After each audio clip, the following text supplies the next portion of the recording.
잠시의 쉼이 필요할까? 그리고 필요하다면 어떻게 쉬어야 될까? 그러니까 완전히 빌딩 숲이잖아요. 그러니까는 이렇게 살다 보니까 되게 갇혀있고 되게 갑갑하다는 맞아. 생각이 드나 봐요. 아침에 일어나 밥 먹어 운동 가 그리고 일해 퇴근해서 누워서 자 계속 반복해서 6일까지 해요. 그럼 나 이렇게 좀 생각해볼까? 저 사람은 저런 방법으로도 생각하네? 그러면서 안녕하십니까, 삼평남입니다. 요즘 현대사회 대한민국을 살아가는 사람들 너무 열심히 살고 있거든요. 아주 미친듯이 열심히 살고 있습니다. 저희 3명 중에서는 아무래도 창엽이 형이 가장 좀 열심히 살고 계시지 않을까라고 생각이 좀 드는데, 다 같이 열심히 살고 있죠. 네. 네. 그래서 이렇게 미친듯이 열심히 사는 와중에 잠시의 쉼이 필요할까? 그리고 필요하다면 어떻게 쉬어야 될까에 대해서 저희가 한번 이야기를 나눠보면 좋을 것 같습니다. 1년 전까지만 해도 뭐 아니면 도였거든요. 그러니까 이게 일을 막 하다가 친구랑 카톡 한 번만 해도 이게 흐름이 깨지잖아요. 그러니까 그런 것처럼 내가 나 이제 좀 내 라이프를 찾아야지, 놀아야지 하는 순간 일에서 제가 좀 소홀해지고, 그리고 반대로 일을 한번 몰두하기 시작하면은 나에 대해서 어떤 취미를 한다던가 그런 것들이 완전히 그냥 아예 그냥 제거 이렇게 그치. 됐었거든요. 그래서 이게 극단적이면 체력은 채워줄 수 있어도 나를 채워주진 못해. 근데 나를 채워주는 습관을 들이다 보면 똑같이 하루를 쉬더라도 나를 어떤 날은 그러니까 쉬는 방법을 모를 때는 20, 10도 안 채울 때 다가도 나를 채우는 방법을 알면 하루만 쉬어도 50, 60 채우죠. 왜냐면 내가 스스로가 동기부여하는 방법을 알거든. 내가 스스로 쉬면서 스스로 에너지를 줘야 되는데 단순히 그냥 그런 방법부터 모른 채 그냥 너무 극단적으로 하다 보면 나는 결국은 이게 민성 씨가 그때 비행기 타다가 졸도했듯이 사고가 생길 거라 생각하거든. 그리고 공허함이 생길 수도 있고. 그때 그때로 많이 느꼈어요. 그래서 진짜 1, 2주일에 딱 하루라도 저 그날은 완전히 셧다운을 조금 하거든요. 그냥 내가 일적인 거에서. 내가 아까도 차 타고 오면서 얘기했는데 민성 씨가 하루 쉬면 당연히 뭐 금전적인 손해는 있지, 당연히 있지만 그게 내 삶에 막 인생을 망하게 할 만큼 영향을 주지 않는다면 나의 스스로에 대한 행복을 위해서 그 시간을 쓰는 것이 더 미래를 바라봤을 때는 그게 더 좋다고 내가 얘기했었거든.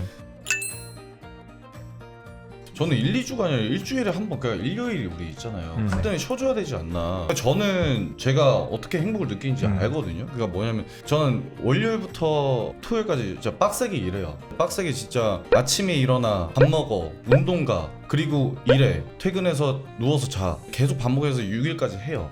근데 그 하면서 밥 먹을 때도 전 식단 하는 거 좋아해요. 그냥 식단 막 이렇게 열심히 하는데 그러고 난 다음에 일요일 날 딱 진짜 늦잠 딱 하면서 예배 딱 가고 그 다음에 완전 그 맛있는 거 먹으면 저는 행복하거든요. 왜냐하면 먹는 거에 되게 좋아요. 근데 제가 일전에 그 성수에 소닉이라는 업체가 있어요. 다 오마카세집인데 거기서 3,500원짜리 라면 먹었었거든요. 근데 그거 진짜 별거 아니었어요. 신라면에다 그냥 파 송송 그냥 썰어서 넣었었는데 그거 먹었는데 엄청 행복하더라고요. 내가 뭐 어디 멀리 갈 필요도 없고 그냥 진짜 일주일 열심히 살아가지고 딱 이제 3,500원짜리 그 라면에서 행복을 느낀다는 거 자체가 감사했었거든요. 왜냐하면 비용이 그렇게 많이 들지도 않았었고. 근데 만약에 내가 주 6일 동안 라면을 먹었어. 그럼 그때 그 3,500원짜리 그 소닉에서 먹었었던 그 라면이 맛있을 거라고 해서 저는 아니라고 생각하거든요. 즉 우리가 이 주 7일이라는 시간이 주어졌을 때 6일 동안 엄청나게 빡세게 열심히 진짜 열심히 몰입해서 산다고 하면 그 하루 진짜 아까 말했던 민성님 말하는 2주에 한 번, 일주일에 한 번 그 딱 셧다운 했었을 때 조금만 집에서 그냥 쉬어도 아니면 일을 그냥 아예 놔도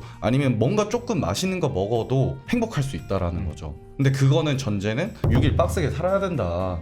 그렇지 않으면 그 행복을 느끼는 그 코스트가 되게 많이 비쌀 거다라는 전 생각이 좀 들어요. 근데 나 여기 하나 덧붙이자면 그 말에 동감해. 나도 동감하는데 여기서 내가 정말 말하고 싶은 포인트가 뭐냐면 여기다 플러스 알파로 난 견문을 넓히는 게 내가 말하는 지금 핵심이거든. 이 견문이라는 건 한순간에 넓혀지는 게 아니야. 끊임없이 노력해야 돼. 그리고 넓혀지는 만큼 보여. 예를 들어 뭐 내가 머리 자르는 데 가서 그냥 아무 생각 없이 머리 자르는 거랑 내가 이쪽에 관심을 갖고 헤어스타일링 제품을 파고 드라이 하는 방법부터 파고 나면 이 사람이 하는 행동이 보이거든. 그럼 이 사람이 왜 저렇게 할까 하면서 물어보면 끊임없이 내 견문을 이쪽 쪽에서 나를 스타일링한 넓혀가고, 예를 들어 내 스타일 뭐 옷 입는 것도 똑같고, 이렇듯이 나는 그 소소한 행복도 좋지만 그렇게 자신의 견문을 넓혀가면서 자기의 바운더리, 자기의 그런 거를 넓혀가는 게 멀리 봤을 땐 되게 인생을 더 재밌고 풍요롭고 다채롭게 살기 좋다는 거지. 맞습니다.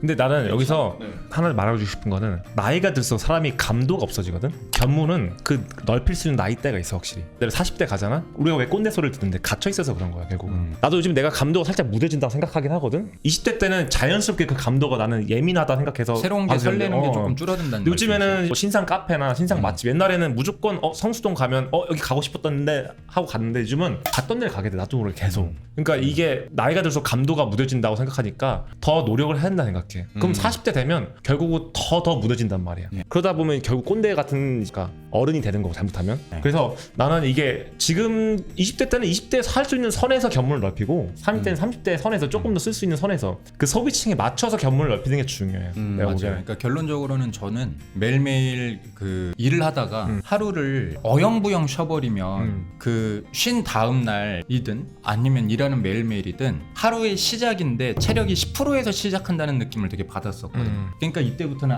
악바리 정신으로 가는 거예요. 그러니까 어떻게든 버텨야 되니까는 되게 사람이 날카로워지는데 저는 그 하루 딱 쉴 때 제가 일하고 있는 제가 평소에 그 6일 동안 겪는 경험과 완전히 그 정반대 되는 것들을 좀 경험을 했을 때가 진짜 채워지는 맞아. 마음을 얻더라고요. 그래서 요즘에는 제가 제일 좋아하는 게 자연이에요. 네, 옛날에는 뭐 자연 그렇게 좋아하지는 않았는데 요즘 제가 대치동 그리고 사는 곳은 역삼동 그러니까 완전히 빌딩 숲이잖아요. 그러니까는 이렇게 살다 보니까 되게 갇혀 있고 되게 갑갑하다라는 맞아. 생각이 드나 봐요. 그러니까 자연에서 그 녹색을 보는 것만으로도 저는 굉장한 힐링이 좀 된다라는 좀 생각이 있었고 네. 그리고 이제 입시 쪽이라는 것은 나의 성공을 위해서 가는 거니까 하루만이라도 나의 그냥 문화생활 문화를 조금 즐겼을 때 이게 좀 채워지는 느낌이 들더라고요. 그래서 저도 물론 이제 돈이 필요한 취미 생활을 꿈꾸는 건 있어요. 저는 이제 그 어렸을 때 파일럿이 또 꿈이었던 적이 있어서 경비행기 면허를 따고 싶다는 생각이 있는데 아직 그것까지는 돈이 너무 많이 드니까 지금은 못 하고 있고 다만 이제 좀 자연을 간다라든가 문화 생활을 한다라든가 이제 이런 것들은 지금으로서도 마음만 먹으면 충분히 좀 할 수 있는 것 같다라는 생각이 좀 있어요. 그래서 그때 한번 비행기에서 졸도한 다음에 좀 많은 것들을 느껴서 맞아. 결국은 그 전에는 제가 소진된다는 걸 몰랐거든요. 제가 매일매일 체력이 10%에서부터 시작된다라는 걸 느끼질 못했었죠. 왜냐면 극도의 긴장을 하고 있었기 때문에 그 힘든 부분에 대해서는 느껴짐이 거의 없었는데 그 다음에는 좀 제 몸 상태를 좀 객관적으로 볼 수가 있었고 지금 일주일에 한번 그렇게 여가 생활을 딱 하는 것만으로도 그 각박함이 되게 줄어드니까 세상을 바라보는 저의 어떤 여유 정도가 좀 다르더라고요. 맞아. 내가 딱 알려주고 싶은 걸 일단 느끼고 있어서 아주 기분이 좋아. 근데 전시를 갔다 왔는데 그 뱅크시 전시를 갔다 왔는데 그런 걸 갔다 오면서 이제 물론 뭘 느꼈냐면 내 생각의 다양화라 그러나? 내가 생각을 이렇게 왼쪽 오른쪽 뭐 뒤로 가는 걸 했다면 한 바퀴 도는 생각도 할 수 있고 그 사람이 어떻게 이거를 이렇게 해석을 했을까? 어떻게 자신의 생각을 이런 식으로 표현했을까? 그런 거 보면서 나도 생각의 전환이라는 걸 많이 하게 돼. 나도 내 일에 나도 모르게 그런 거를 적용하게 되지. 그럼 나 이렇게 좀 생각해볼까? 저 사람은 저런 방법으로도 생각하네? 그러면서 어떻게 보면 생각지도 못했던 방법을 나만의 방법을 생각해야 되는 것 같아. 그 내가 보는 시야가 사실은 되게 아는 만큼만 보인다고. 그렇죠. 그냥 3차선 도로만 알고 있으면 3차선 도로까지만 보이는 거였는데 네. 이렇게 갓길로 빠져서 돌아가는 게 더 빠른 길이 있을 수도 있고 갓길로 돌아가는데 더 아름답게 그런 그림이 있을 수도 있고 그건 아무도 모르는 거니까 나만의 방법을 찾으려고 나도 어떻게 보면 나만의 생각의 전환을 찾으려고 가는 거지.